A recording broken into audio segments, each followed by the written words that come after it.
Chapter 11. Stanley returned to his hole. It wasn't fair. Mr. Pendanski had even said his fossil was interesting. He slammed his shovel into the ground and pried up another piece of earth. After a while he noticed X-Ray had come by and was watching him dig. "Hey, caveman, let me talk to you a second," X-Ray said. Stanley put down his shovel and stepped up out of his hole. "Say, listen," said X-Ray. "If you find something else, give it to me, okay?" Stanley wasn't sure what to say.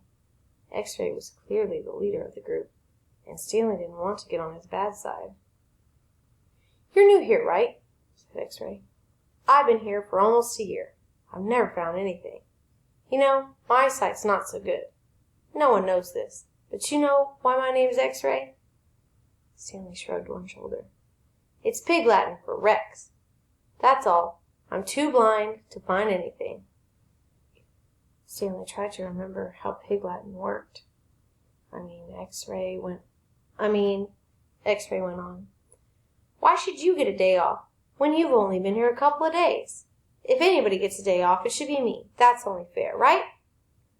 "I guess," Stanley agreed. X-Ray smiled. "You're a good guy, caveman." Stanley picked up his shovel.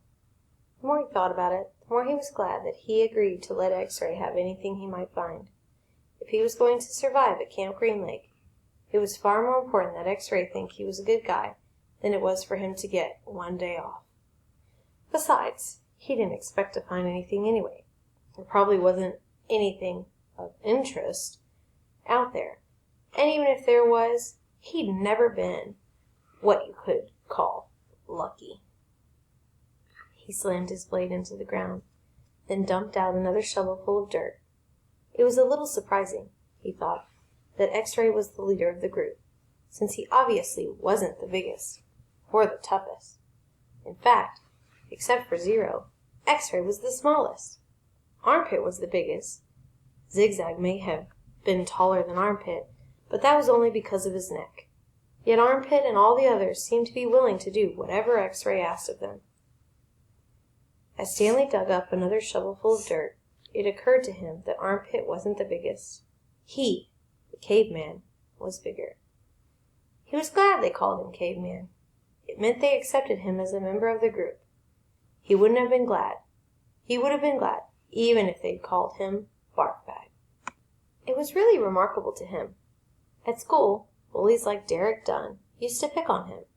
Yet Derek Dunn would be scared senseless by any of the boys here. As he dug his hole, Stanley thought about what it would be like if Derek Dunn had to fight Armpit or Squid. Derek wouldn't stand a chance. He imagined what it would be like if he became good friends with all of them. And then, for some reason, they all went with him to his school, and then Derek Dunn tried to steal his notebook.